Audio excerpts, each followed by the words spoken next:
Guys, ngayon search nyo funny videos. Pagkatapos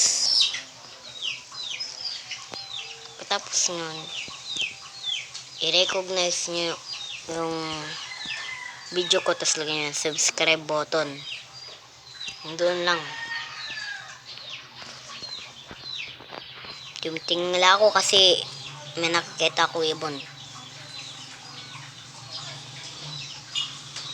So, papalabas natin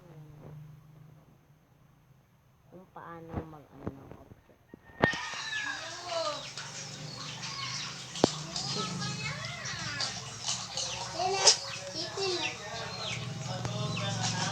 Tignan nyo na sa kabila. Grabe naman sila. Palagi silang maingay. Walang magawa. So, yun. Search nyo dj.com. Ay, DJ pala po. DJ. Ako yun si DJ. Yun lang po. Goodbye!